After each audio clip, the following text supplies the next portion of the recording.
Muy buen día para todos. El día de hoy vamos a hablar sobre la teoría de las inteligencias múltiples. Y es que antiguamente teníamos un concepto erróneo de la inteligencia.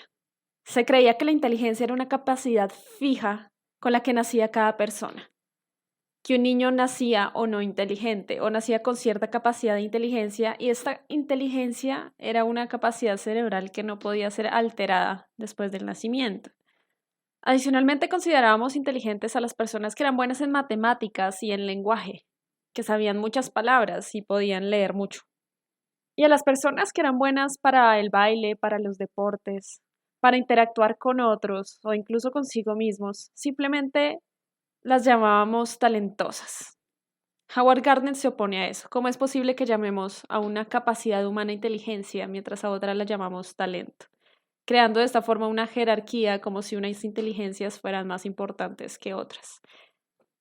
Esto no es verdad. Todos los roles son importantes dentro de la sociedad, así que Howard Gardner define la inteligencia como la capacidad de resolver problemas o de crear productos que sean valiosos en uno o más ambientes culturales. Y creo que es evidente que nuestra sociedad está compuesta por mucho más que matemáticos y abogados o escritores. En nuestra sociedad tenemos cantantes, deportistas, bailarines, tenemos líderes, gente que se dedica a la creación. Y para llenar todos estos distintos roles se necesitan inteligencias diferentes a la matemática y a la lingüística.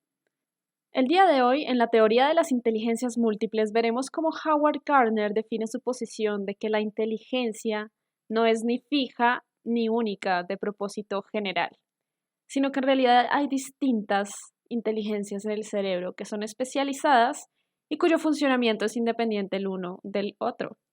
Así que es posible que una persona sea muy buena en matemáticas y mala para música, o muy buena para artes, pero mala creando relaciones interpersonales. Todo esto lo veremos el día de hoy.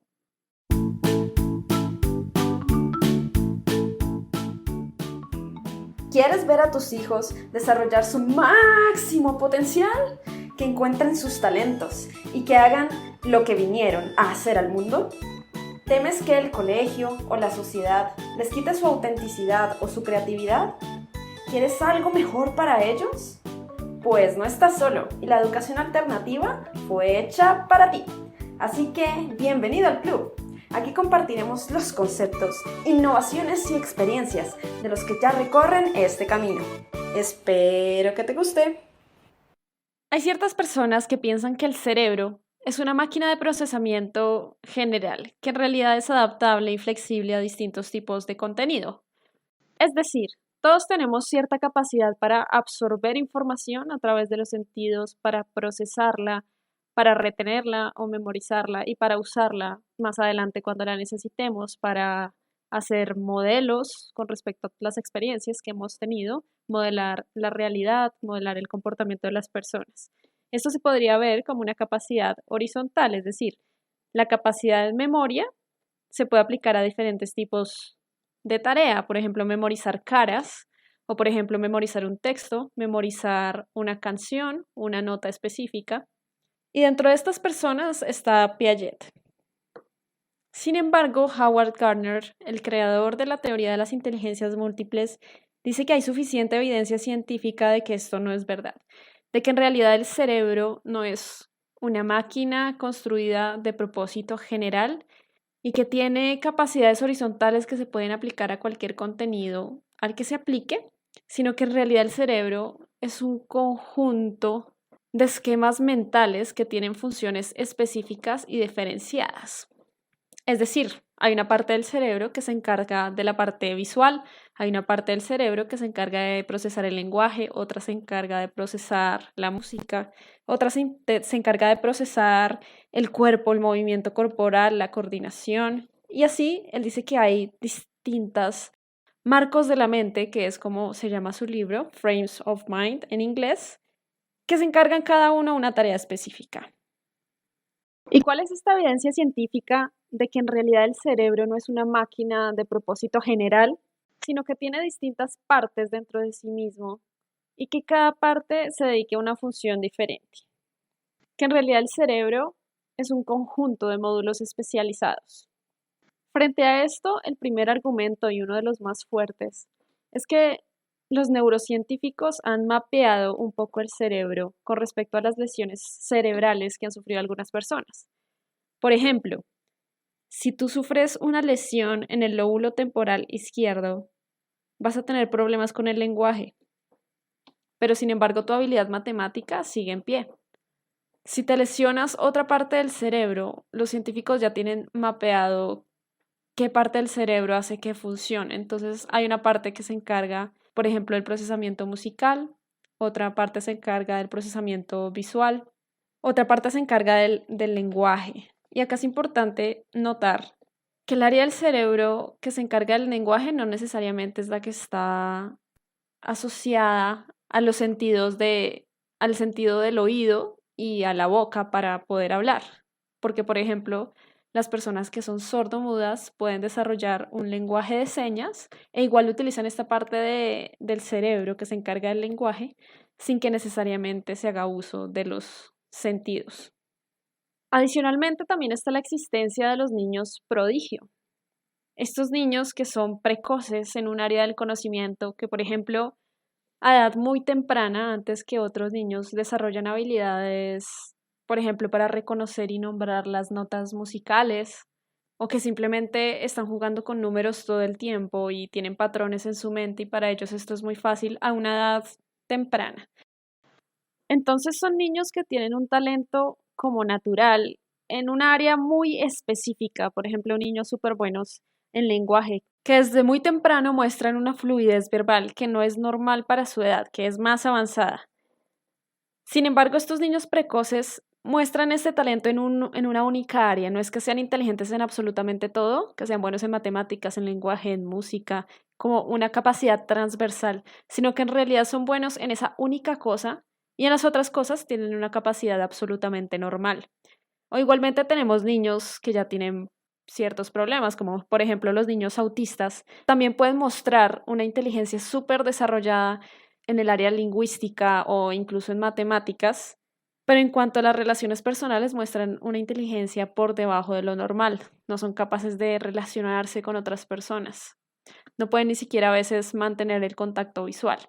Entonces, si el cerebro fuera una máquina de propósito general, en la que hay capacidades transversales que se pueden aplicar a cualquier contenido, dícese, podemos memorizar contenido de tipo matemático, de tipo lingüístico, de tipo musical. ¿Cómo podría existir un prodigio? Lo que mejor explica la existencia de los prodigios de los niños autistas y el hecho de que una lesión cerebral en cierta área de tu cerebro afecte ciertas habilidades, pero no otras, son indicadores de que la inteligencia en realidad es múltiple, que no es un solo circuito de propósito general, sino muchos circuitos diferenciados y con funcionalidad relativamente independiente, que son especializados, cada uno se dedica a una tarea distinta. Entonces, después de mucho estudiar el tema de la inteligencia, después de hacer un recuento histórico de todo lo que se había investigado al respecto, Howard Gardner logra vencer dos paradigmas que existían con respecto a la inteligencia. El primer paradigma es que la inteligencia no es de propósito general, sino es un conjunto de inteligencias de propósito específico, que es lo que acabamos de explicar.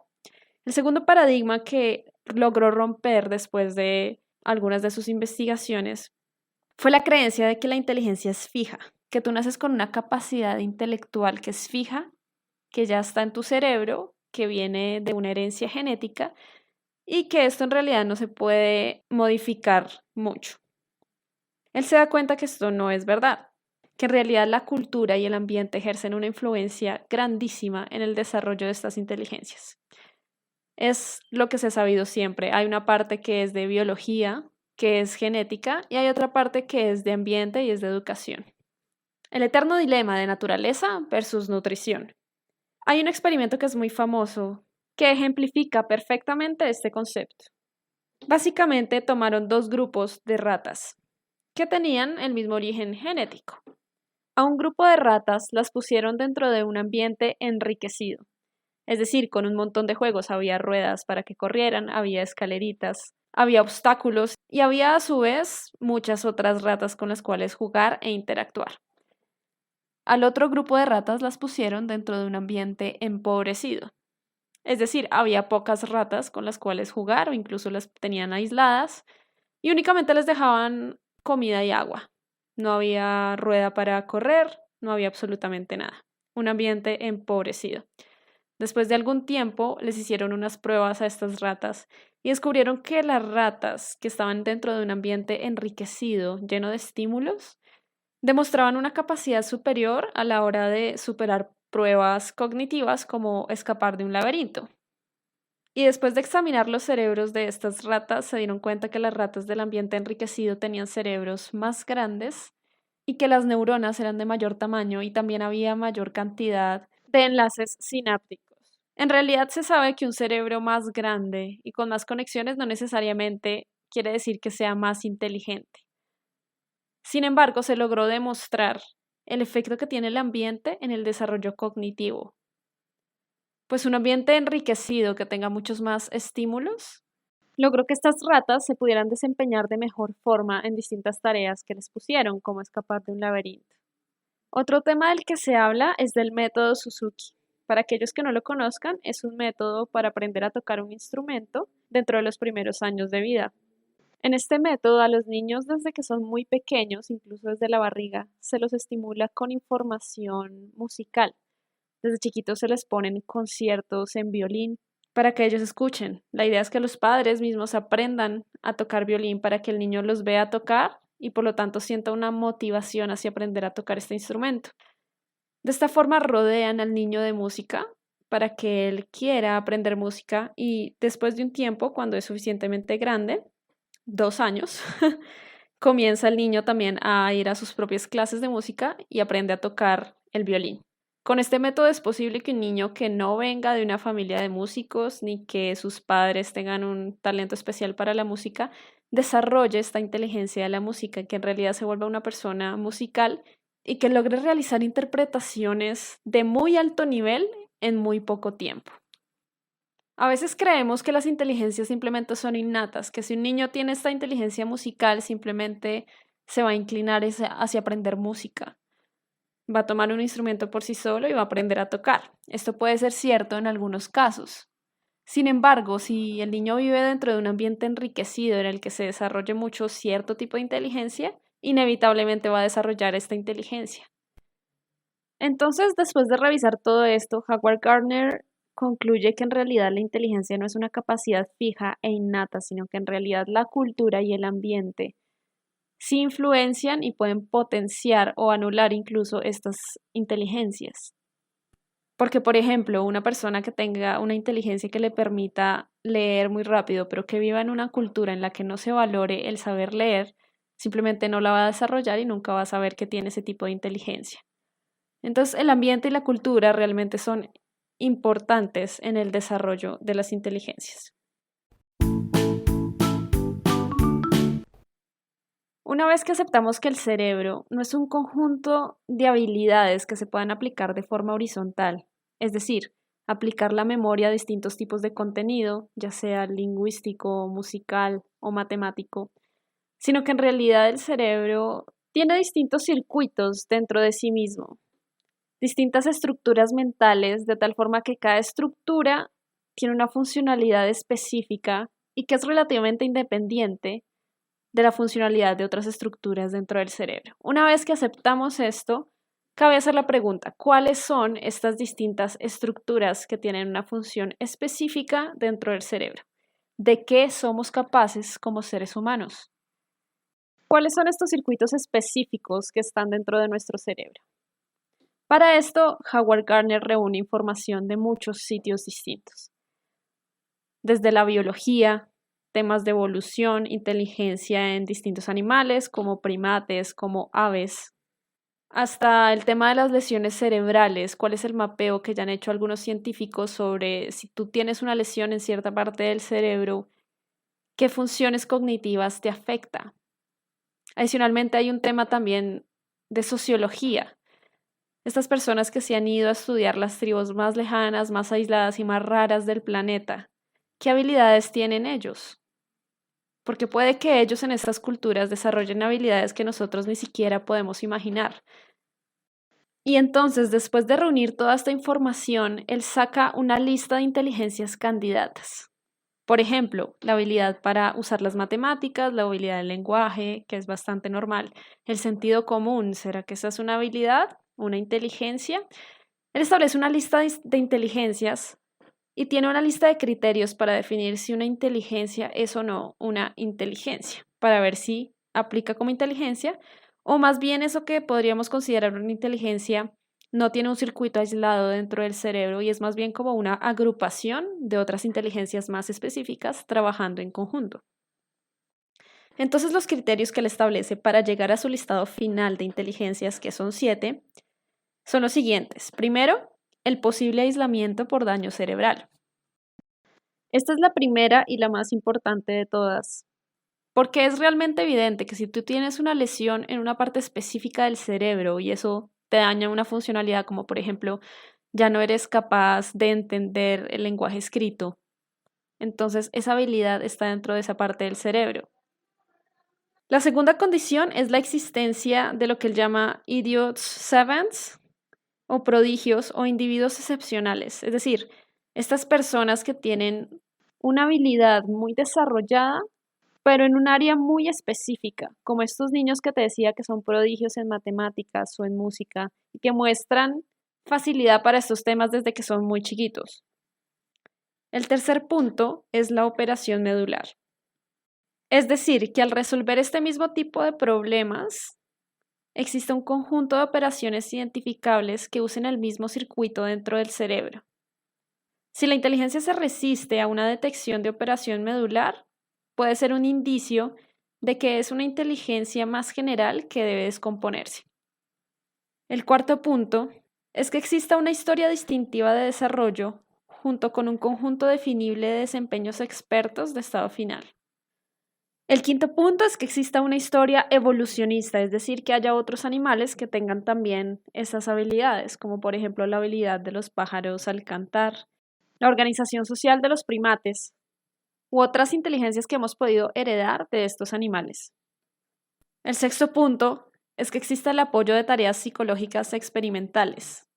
Hay algunos experimentos que se hacen en psicología para determinar qué tareas interfieren entre sí o no interfieren entre sí, qué tareas se transfieren y cuáles no lo hacen a través de distintos contextos. A partir de aquí se pueden sacar cuáles son las inteligencias que son funcionalmente independientes unas de otras. El séptimo punto es el apoyo de hallazgos psicométricos, es decir, la medición de diferentes inteligencias, como por ejemplo el test de coeficiente intelectual mide la inteligencia lógico-matemática junto a la lingüística. Y el octavo punto es la susceptibilidad a la codificación en un sistema simbólico, es decir, en el caso del lenguaje existe el idioma escrito. Para el tema musical existe la partitura. El hecho de que exista una codificación en un sistema simbólico es una señal de que esto puede ser una inteligencia separada y por lo tanto necesita su propio sistema de codificación.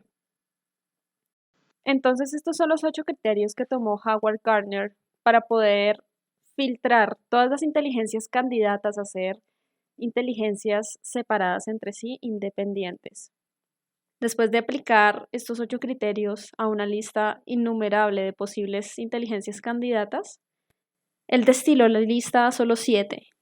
Encontró que las inteligencias que tenemos los humanos eran 7 y él insiste en el punto de que no necesariamente son 7, estas son las 7 que él encontró, pero aclara que puede haber muchas más y que con el paso del tiempo y de más investigaciones y experimentos seguramente surgirán nuevas inteligencias. Por lo pronto vamos a revisar cuáles son estas 7 que él encontró. Comencemos con la inteligencia lingüística. El famoso poeta T.S. Eliot decía que la lógica del poeta es tan severa como la del científico, aunque esté ubicada en sitio distinto.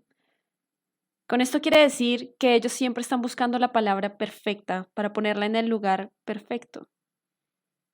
Frente al poema de un estudiante le hizo la siguiente crítica. Usted habla del fantasma de una mujer exorcizada en la terraza de una casa. Sin embargo, por las descripciones que da, la casa parece más inmaterial y más fantasmal que la misma mujer. Debería ser al revés. No es solo dar palabras, sino también cómo las palabras dan una sensación. frente a la imagen que se trata de transmitir. Adicionalmente decía que la disposición de las imágenes dentro de un poema requiere tanto trabajo cerebral fundamental como el orden de un argumento científico. La lógica del científico requiere sensibilidad a las implicaciones de una proposición con otra. La lógica del poeta, a su vez, se centra en una sensibilidad para los matices del significado y lo que implica o excluye una palabra.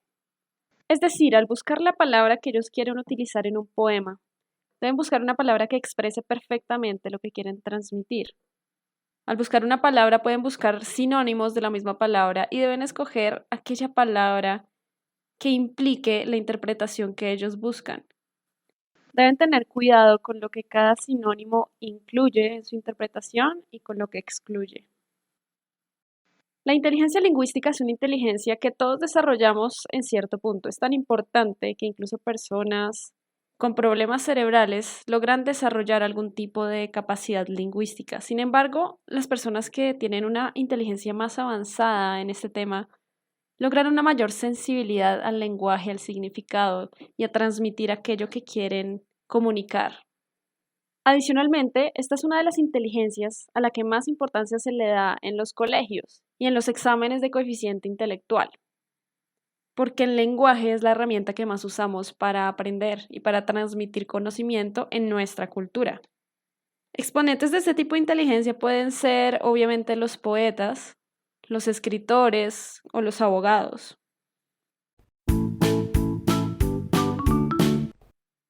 La segunda inteligencia es la musical. A diferencia de otras inteligencias, los niños con una alta inteligencia musical dan muestras de ello desde que son muy chiquitos. Estos niños adoran la música. Cada vez que alguien toca un instrumento, ellos van corriendo porque esto les encanta, les da placer.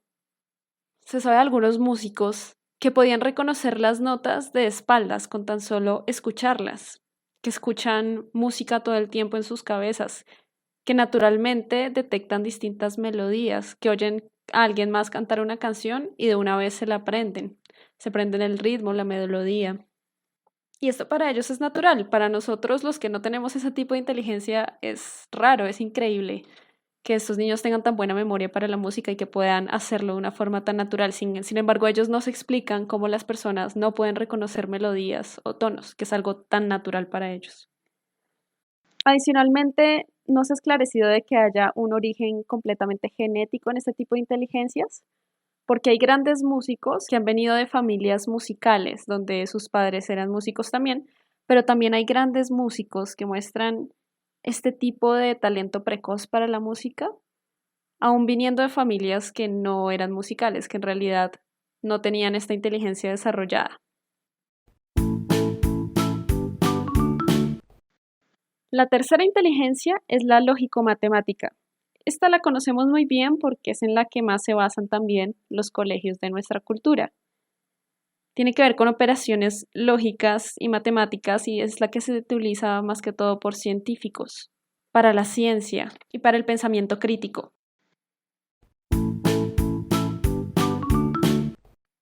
La cuarta inteligencia es la visual espacial. Esta inteligencia es la que nos permite configurar objetos en nuestra mente, poder visualizar dentro de nuestra mente un objeto y poder hacer operaciones con este, poder rotarlo 180 grados, darle la vuelta en un eje vertical, en un eje horizontal y reconocer el objeto a pesar de esto. Por ejemplo, nosotros somos capaces de reconocer un carro, ya sea que lo veamos de frente, de lado, desde arriba, desde abajo, sabemos que es un carro. Al mismo tiempo podemos imaginar un carro en nuestra mente y hacer distintas operaciones con este carro, cambiarle el color, aumentar el tamaño de las llantas, girarlo, voltearlo. Y también podemos ver cómo una persona que esté ubicada en una posición distinta a la nuestra, cómo esa persona vería un objeto determinado. Esta es la inteligencia visual espacial y los test que tratan de medir esta inteligencia generalmente tienen que ver con identificar un objeto que está transformado en el espacio, es decir, que ha sido rotado, y poder identificar cuál es ese mismo objeto, cuál no es ese mismo objeto.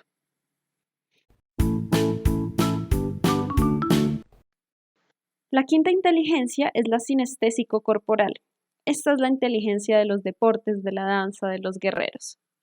Es básicamente saber dónde está tu cuerpo, en qué posición está y poderlo mover armoniosamente. Estos niños no pueden quedarse quietos. Ellos les encanta estar moviendo el cuerpo, así es como piensan, es una de sus inteligencias. Y les encanta entonces la danza, los deportes, les encanta andar subiéndose a los árboles, montando pasamanos, haciendo gimnasia, porque esa es la expresión de su inteligencia.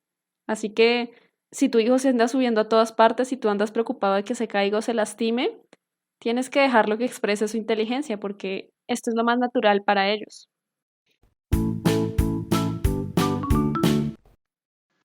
Y después vienen las inteligencias personales. La primera es la inteligencia intrapersonal, es el conocimiento de uno mismo. Esto inicia cuando somos chiquitos y podamos darnos cuenta de diferentes sensaciones que tenemos en nuestro propio cuerpo. Podemos saber que el fuego quema y duele, que no nos gusta que nos jalen el pelo, podemos sentir el agua caliente, el agua fría. Podemos saber cómo se siente que nos regañen. Y aquí comienza la inteligencia intrapersonal, el mundo interno, cómo nos sentimos dentro de nosotros. Y esto es una inteligencia súper importante porque es la que nos permite también ser autónomos, automotivarnos. Como decía Sócrates, conócete a ti mismo. Es un hecho psicológico bien conocido que cuanto menos comprenda una persona sus propios sentimientos, más presa será de ellos. Si tú simplemente sientes y no sabes por qué sientes, puede que simplemente reacciones a lo que estás sintiendo, te conviertes en una persona reactiva y de esta forma pues pierdes toda tu humanidad. Si tú sabes por qué te sientes de alguna forma específica, por qué te estás sintiendo triste, o si puedes diferenciar en que en realidad tienes ansiedad y no hambre, actúas de forma distinta y te autoadministras a ti mismo de una mejor forma.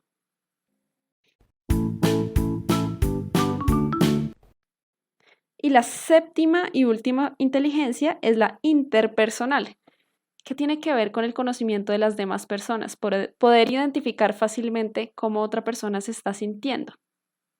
Actuar con empatía, poder conocer las motivaciones de las demás personas.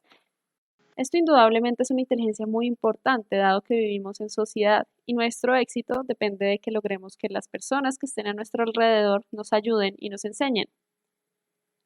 Para detectar un niño que tenga naturalmente esta inteligencia desarrollada es básicamente observarlo, pero esto no se puede hacer con un test, porque son inteligencias personales que se descubren cuando el niño se relaciona con otros niños. Por ejemplo, hay niños que tú les preguntas o les pides que hagan un esquema social del patio de juegos en cuanto a las personas, y estos niños son capaces de decirte quién es amigo de quién, qué les gusta, qué les motiva y también quién está peleado con quién, a quién no le agrada a quién le gusta qué. Estos niños pueden saber absolutamente todo de los niños a su alrededor porque naturalmente lo que están captando todo el tiempo. Para el desarrollo de esta inteligencia es vital el vínculo del niño con la madre, porque a partir de esta relación el niño aprende a interpretar las emociones de otras personas. Si él le sonríe a la mamá, mamá va a sonreír de vuelta. Si él llora, mamá va a ir por él. De esta forma, él aprende a relacionarse con otros.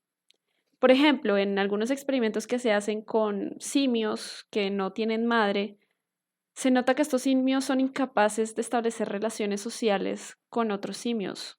No saben aceptar la jerarquía que ellos tienen. A veces se comportan de forma inapropiada, son agresivos cuando no deben serlo. E incluso se muestran incapaces de criar a sus propios hijos. Entonces, realmente es súper importante para el desarrollo de esta inteligencia el vínculo en los primeros años con la madre.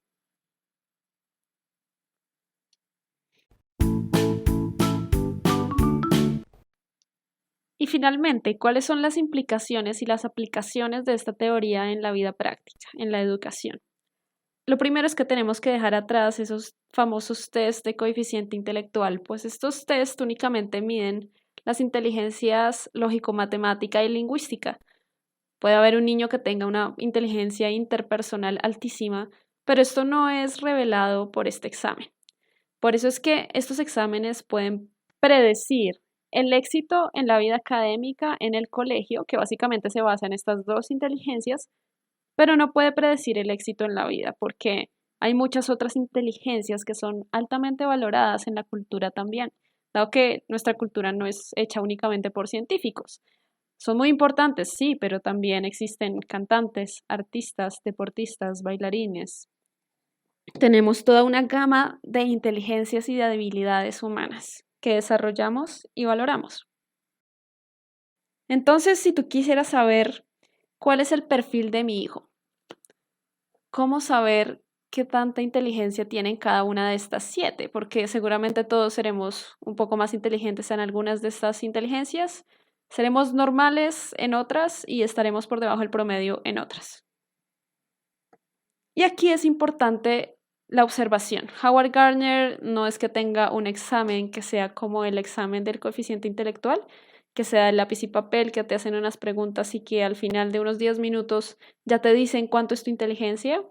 No, él dice que es necesaria una observación de por lo menos unos 3 meses de ver al niño interactuando, haciendo distintos tipos de actividades, porque así a través de la observación se puede ver cuáles son las inclinaciones naturales del niño, si es lingüística, si es musical, si es lógico-matemática, si es visual-espacial, si es sinestésico-corporal, si es intrapersonal, si es interpersonal, o qué combinación de estas. Adicionalmente, hay un llamado de que dejemos de discriminar las inteligencias. Generalmente en las escuelas hay una pirámide de inteligencias, por decirlo así. En la punta de la pirámide se considera que la inteligencia más importante es la matemática, después viene la lingüística. La espacial va un poco acompañada de la matemática porque es la habilidad de visualizar, por ejemplo, un tetraedro en tu mente y de poder hacer operaciones con este. Las inteligencias personales no se educan directamente en la escuela, pero sí se valoran. Y por último, siempre se dejan la inteligencia musical y la sinestésico corporal.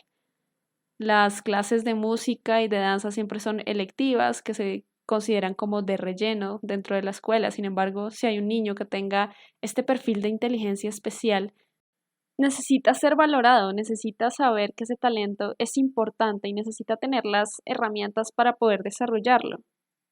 Aquí Howard Gardner no nos dice que debemos enfocarnos únicamente en desarrollar las inteligencias que naturalmente los niños ya tienen más desarrolladas. Él no responde a la pregunta de si deberíamos enfocarnos en fortalecer las fortalezas de los niños, es decir, aquello en lo que naturalmente son buenos, o si debemos fortalecer aquello en lo que no son buenos para que tengan un nivel básico en todo. Él no se atreve a responder esta pregunta. Lo deja simplemente a aquellas personas que hagan política educativa y se encarga de informar para que puedan tomar una mejor decisión. Y por último, otra conclusión importante es que el hecho de que a una persona le haya ido mal en el colegio únicamente quiere decir que probablemente no tiene una alta inteligencia lingüística o lógico-matemática. Sin embargo, puede que sea muy inteligente en otras áreas, puede que sea un excelente músico, puede que tenga una inteligencia intra o interpersonal muy elevada que en realidad puede llevarlo al éxito. Entonces es no estigmatizar.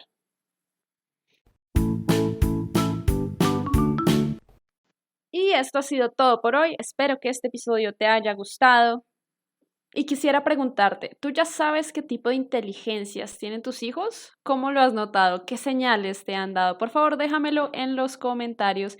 Así también podemos compartir con otros padres cómo detectar qué tipo de inteligencia tienen los niños. Adicionalmente, si te gustó, si te fue de ayuda, regálame una manito arriba, un me gusta, un like. Y recuerda que puedes encontrar esta y muchísima más información en nuestra página de Facebook Educando Centennials o Instagram Educando Centennials o Twitter Educando Centennials. Que tengas un excelente día.